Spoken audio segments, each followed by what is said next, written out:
500 flights in and out of LaGuardia Airport were canceled Monday due to a runway collision between an airplane and emergency vehicle on Sunday night. Dozens were injured, and both pilots of the Air Canada Express flight were tragically killed.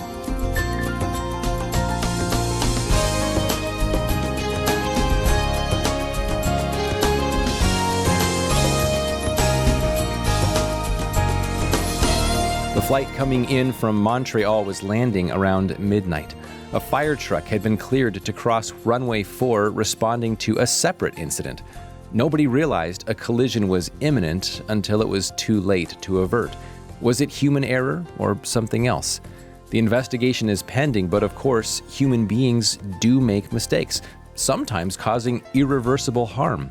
And for two grieving families, the pain will last a lifetime, which is why these words in Revelation give us so much hope. For his redeemed people, Jesus will wipe away every tear from their eyes, and death shall be no more. Neither shall there be mourning, nor crying, nor pain anymore, for the former things have passed away. Welcome to Haven Today. I'm David Wollen, sharing the great story that's all about Jesus, and we're in a series called A Glimpse of the Great Deliverer.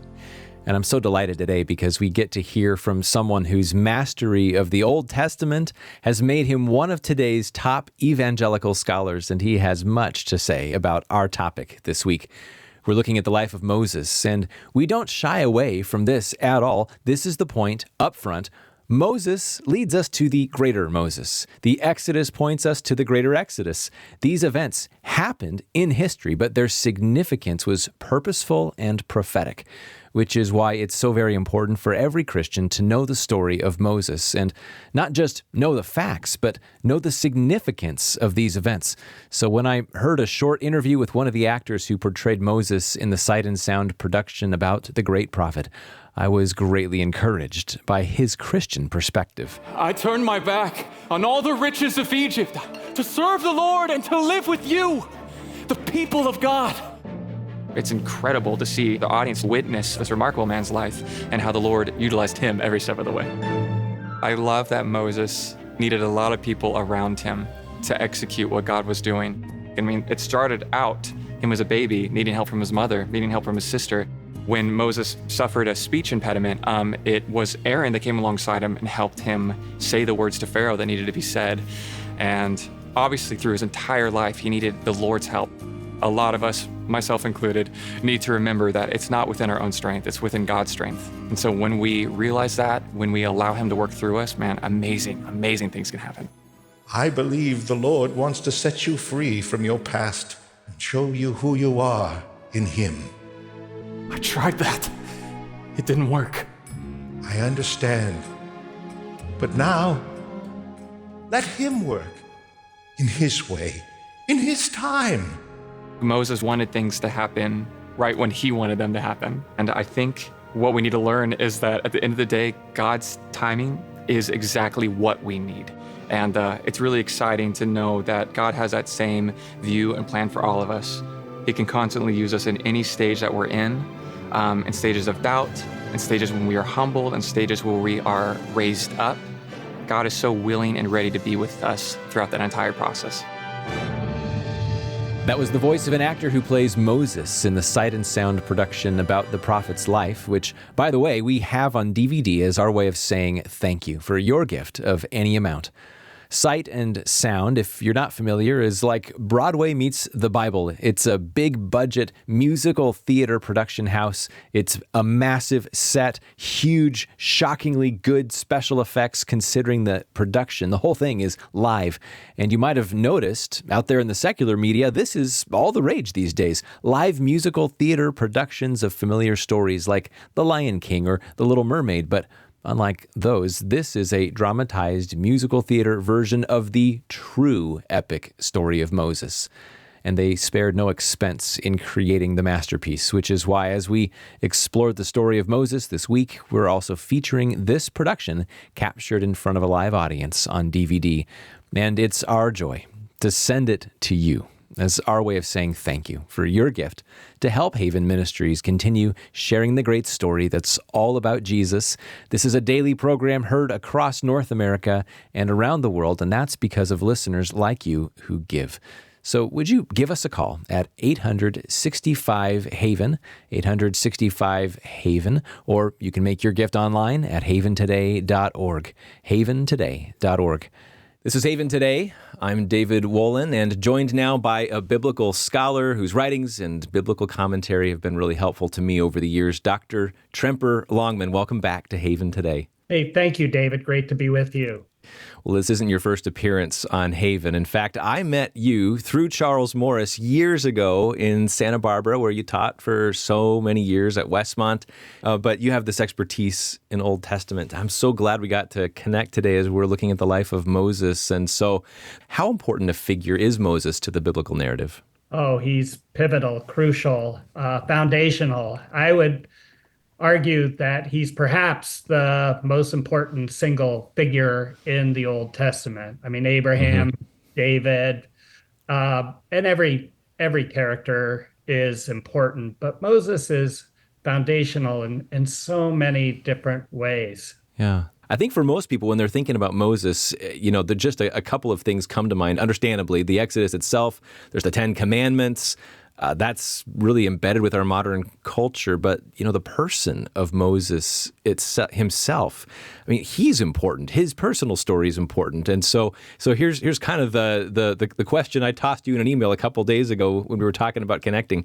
What do you lose as a Christian if you don't know the story of Moses? Well, you lose so much, and so it's even hard to start. I mean, you lose the account of his role in the most important salvation story in the Old Testament, which is the Exodus itself, as God rescues his people from Egyptian bondage and brings them into the promised land. And of course, Moses leads them up to the very border. You lose the account of the law, as you say, the Ten Commandments. And it's at Mount Sinai where God, through Moses, basically organizes the people of God as a nation state. Previously, it had been extended family. And then we often forget about the tabernacle story, too. This is how God chooses to make his presence known among his people. And he uses Moses as the one who he gives the plans to build the tabernacle. And all these themes, the tabernacle, the law, and the Exodus story, will be fulfilled in Christ. And so if you don't know the story of Moses, you won't see how much the story of Moses is the story of Jesus. I used to say, let me generalize it a little bit in terms of the Old Testament as a whole. And of course, Moses as a foundational figure in the Old Testament fits in here as well. But when I was young, my father used to take me to the movies, which was great, but he never checked when the time was that it started. So we'd go in sometimes we'd walk in on a really exciting movie for the last 15 minutes. And it was really exciting, but I had no idea what was going on. We'd stay through the break and then we watch the beginning, and then you get this, oh, now I understand. And so reading the New Testament without knowing the Old Testament is like going to a really good movie, but only seeing the last 15 minutes. Amen. Let's enter into the story now. Yesterday, you and I were just chatting about yesterday's program and how the Lord brings Moses all the way from delivering him from the mouth of the Nile all the way to the burning bush there at Horeb, which I understand is another name for probably the same mountain that Moses is going to bring the people back to. But God is doing something even there at the burning bush as he prepares Moses to enter back in. So how about we pick it up there? What's important about what God is doing there with Moses on the mountain? Well, God is commissioning Moses as his prophetic leader who will lead his people out. And he's giving him a intimate vision of himself. He's revealing his name to him, the significance of his name, Yahweh, which is based on a Hebrew verb which means to be, and seems to mean something like I will be that which I will be. And so he's preparing Moses to go back. And of course, Moses is reluctant. He complains that he's not able to speak, though he seems to be speaking pretty well later. So he may be making excuses, though God then commissions Aaron to go with him down there. So it's a very dramatic scene. It seems kind of odd, but God often reveals himself with fire and smoke, and also in connection with trees as well. And That's right. so the bush is about the best you can do in terms of a tree image in the wilderness. So yeah, we were just talking about that in a recent series, the theology of the kingdom, which really emerges strong in Matthew 13, but that tree metaphor, which really runs from Genesis to Revelation. But I hadn't thought about it in context of this encounter with Moses. That's really interesting. So the Lord sends Moses.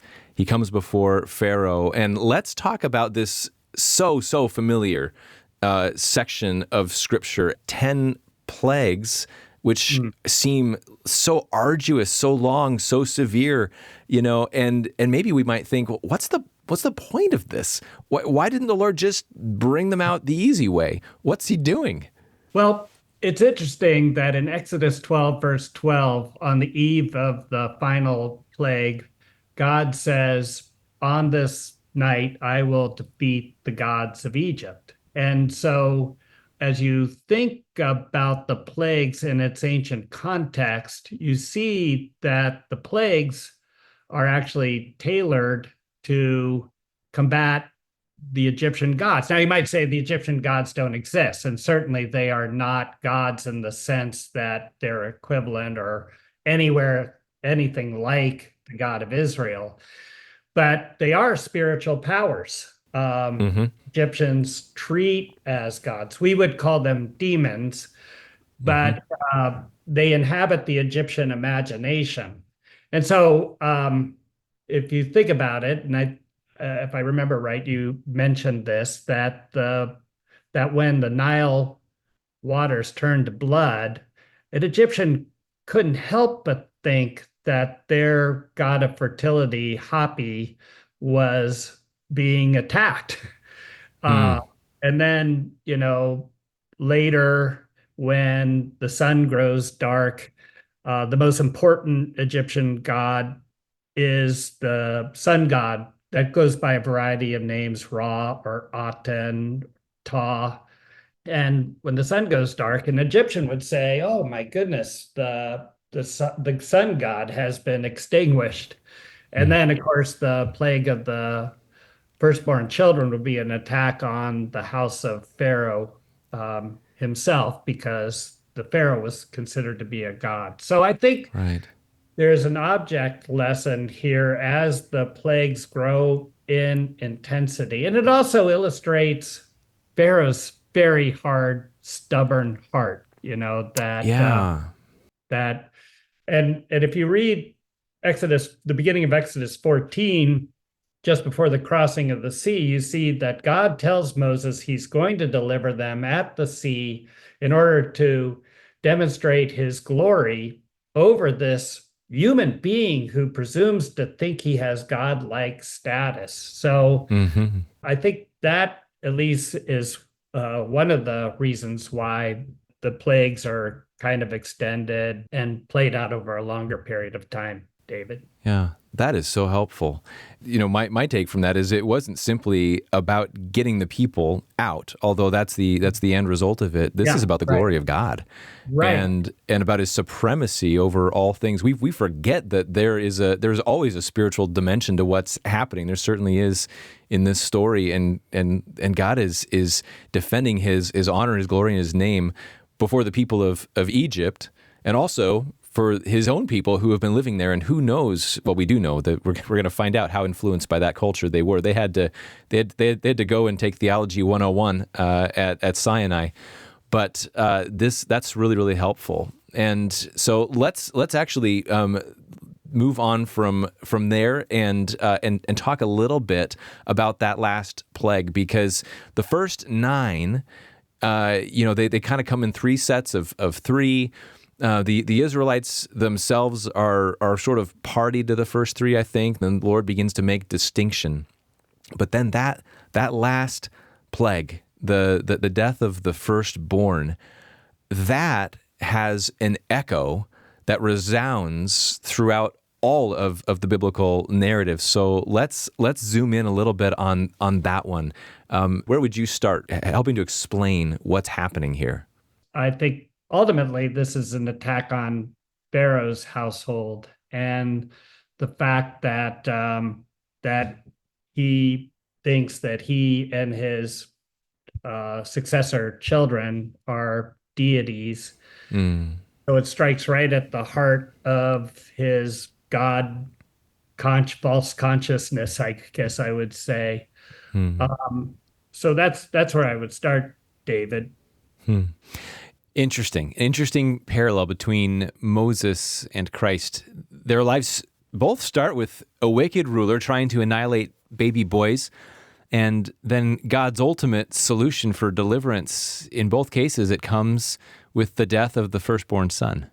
Oh, yeah, absolutely. And of course, you're thinking of the Herod's decree to kill the children that causes Jesus's parents to take him down to Egypt. And you might remember that when they come back, according to Matthew, out of Egypt I called my son, which is quoting Hosea 11, which is Hosea is reflecting back on the Exodus, but he's applying it to Jesus, who is the fulfillment of the Exodus. Right. He's the one who his very life and ministry is patterned on the Exodus, so that, at the end, he's crucified on the eve of the Passover, which is that celebrates the deliverance of the Israelite firstborn from the plague, and then he becomes our Passover lamb.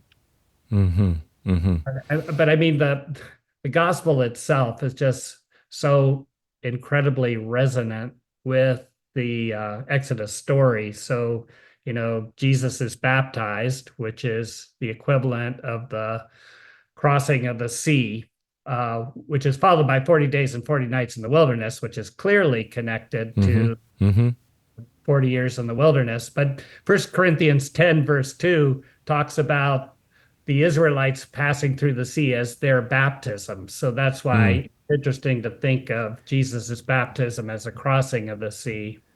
Yeah. And I don't know how much you want to get into it. Oh, just keep going. Just keep going. This is the stuff I'm interested in. Yeah, because the temptations that Jesus experiences are the temptations that Israel experienced in the wilderness. So, for instance, he'd been fasting for 40 days, and the devil says, turn these stones into bread. And he says, man does not live by bread alone. So first of all, he's not succumbing to the temptation the Israelites did regarding food in the wilderness. And then he's quoting the book of Deuteronomy, which is the sermon that Moses gives to the second generation, in essence saying, don't sin like your forefathers did in the wilderness. The second temptation is take yourself up to the highest point in the temple, throw yourself down. And Jesus immediately recognizes this as a test of God. And he says, quoting Deuteronomy a second time, you must not test the Lord your God. And then thirdly, the devil says, bend the knee and worship me, and I'll give you all the kingdoms of the earth. And Jesus says, worship the Lord and him alone. Unlike Israel that bent the knee to the golden calf, Jesus stays faithful to his Father.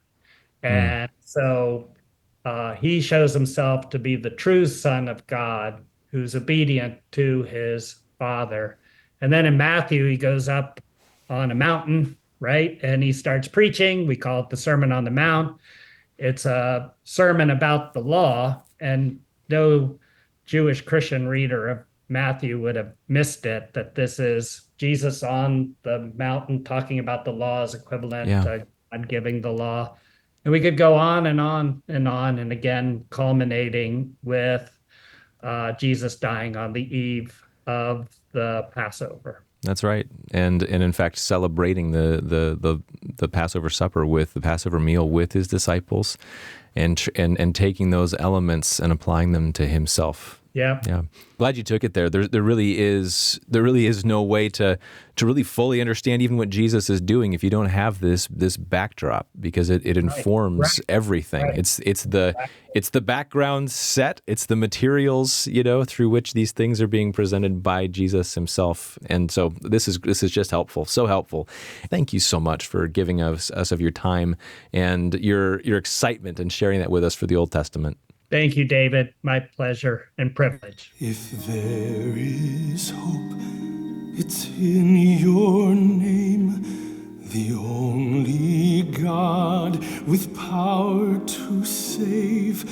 You'll guide our paths, you'll light our way, our God who is the one who's worthy of all praise, to whom our grateful hearts we raise. You are the one we sing today, our God who is